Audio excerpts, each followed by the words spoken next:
Hey losers, it's me, Coral. Welcome back to my channel. I am here today with another annual video. This time I'm going to be talking about books that you can binge because now we're a couple months into the year. Maybe you're like losing steam. You really need something that will be unputdownable. And of course, these books might not work for everybody. However, these were books that I felt like I was going to die if I did not continue to read them. There's just a couple here. Let's just get into it. So first on my list is Pet Sematary by Stephen King. I don't usually include Stephen King books in a lot of these recommendation videos that I do, unless it's for something super specific, I suppose. Just because a lot of people have read them, right? But I keep thinking about this book. I've read it a few times and now I'm like, I think I might want to read it again. This book, I could not fucking put down. So this book is about a young family, the Creeds, and they move to a small town. The father, Lewis, is a doctor and he has taken a new position, and they live kind of outside town in the country, but they live off a road that is frequented by loud, roaring, speeding trucks. And of course, this isn't a problem until it is a problem. And this is a book that is just so heavy with grief. Not only if you're a parent, but I feel like especially if you are a parent. This has a cast of really interesting characters. They're not always likable. Their decisions don't always make sense, but this is creepy as fuck. It is full of grief. It's heavy. It's not gonna make you have a good time, but it's a book that I could not put down. I can't put this book down once you start. It's just it just feels, it has a magnetic energy to it, and you don't want to stop. You need to know what's happening, even if you're scared of what might happen. Then on my list is The Girl Next Door by Jack Ketchum. This is another book where it's watching a train wreck.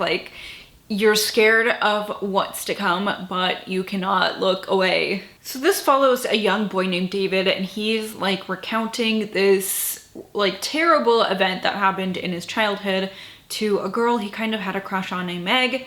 Meg and her sister are staying with a family who we're complete strangers to them. However, Meg and her sister's parents, I can't remember in the book, because the thing is about this is that this is based on a true story, but it's retold. It's a retelling of a true story. So there are obviously liberties taken with this, all books like this, right? We don't know the actual conversations of these people. We don't always know exactly what happened. And this is based on the death of Sylvia Likens. So if you've heard that before, this does, follow closely to that. But for some reason, God, what was I saying? Meg and her sister's parents just can't care for them, so they're paying a woman named Ruth to foster them, basically. And for some reason, Ruth just really never takes to Meg, and it gets worse and worse to the point where she is physically picking on Meg. She's encouraging her children to pick on Meg as well, and then it becomes this thing where even neighborhood kids are coming over and hurting Meg, and it gets really gruesome. It's terribly sad, but like I said, it's a train wreck. You can't stop it.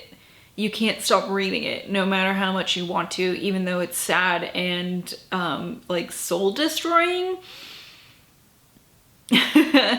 So maybe you should pick it up. Next on my list is The Turnout by Megan Abbott.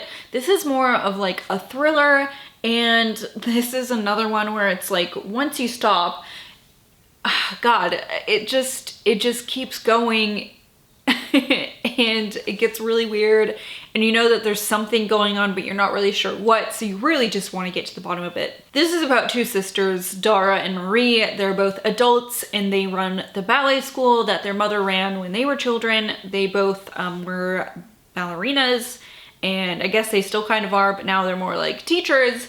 And this school is like fucking everything to them. Their lives revolve around this. And I can't remember which of the sisters is married, but one's married and they all just like live together. The sister's husband, the sister, the wife, I don't know, you know what I mean? So everything is like, seems to be going well, right? But then there is an accident in the ballet studio and they have to call in contractors to, you know, renovate things. And this contractor, he's fucking weird. And it's like one of those situations where it's like, I can't tell if this person is fucking with me or if he's just like a really weird person. Like the social cues are off. Is he being honest? Is he being truthful? Is he trying to fuck me over? You know what I mean? And it's like these things, they keep getting worse and they keep progressively getting worse and worse and worse. And, it's just a real interesting one. Great thriller for sure. Kind of reminiscent of like if V.C. Andrews had written more modern books. Like I could definitely see this being in her wheelhouse, you know what I mean?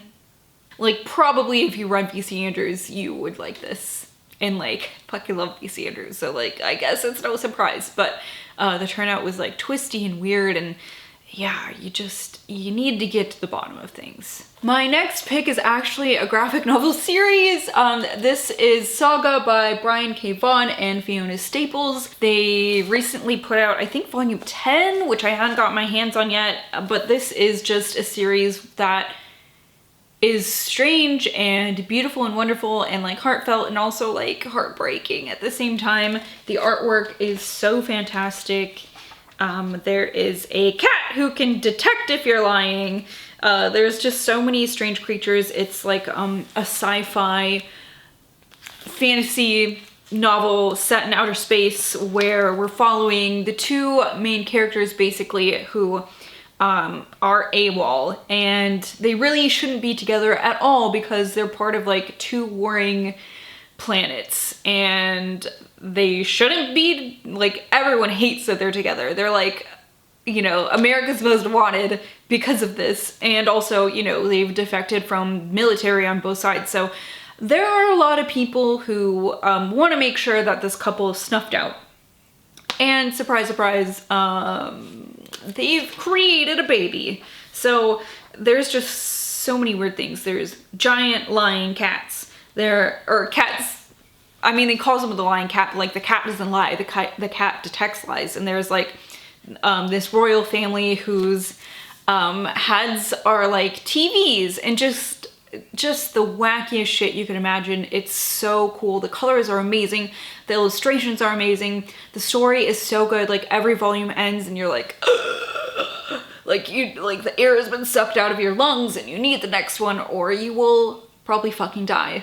They're just so good and I really need to pick up the newest volume. But these, like, because they're graphic novels too, they're just, you sit down and you read one in one sitting. It's fantastic. I need to, oh God, I just really, should I do it? Should I just say fuck it and just read them all right now? Maybe after I finish what I'm reading, I will. God, I just fucking love this series so much. I'm so glad that they're writing again because they had a hiatus that lasted like longer than I was anticipating. I think longer than they anticipated too. And then of course there's the writing process where everything has to be drawn up. You know, the single issues come out and then finally you have a bind up. So like, you know, it's been a while. It's been a fucking while.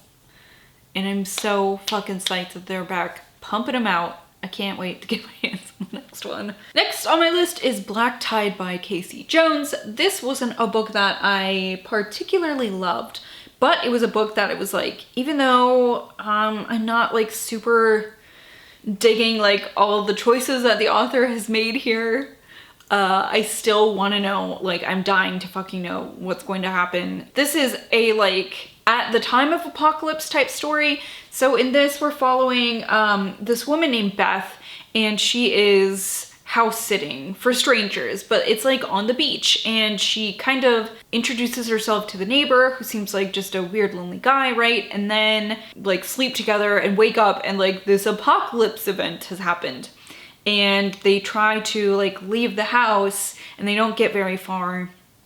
I don't want to give too much away, but there are parts of this that were so interesting to me. However, there is a dog in this who is like in distress like the whole book, and that really fucking brought me down, because it's like, this just didn't need to be like that. It didn't need to be like that. Why is it like this? It's so fucking sad. So like that was such a bummer to me, but that doesn't bother everybody. So I'm trying not to be like, because this book didn't meet my picky standards, like it's terrible, because I know that's not the case. It's just like, this was hard for me to read. It might be hard for people who care about animals to read, but the rest of it was like pretty fucking good.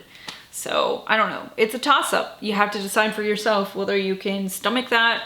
Yeah, the dog is in distress. It bothered me, but the rest of the book was good. So like that, I don't know, it's just me. It's just me. And last on my list, a nonfiction. This is Into Thin Air by Jon Krakauer. This is about the 1996 Everest disaster.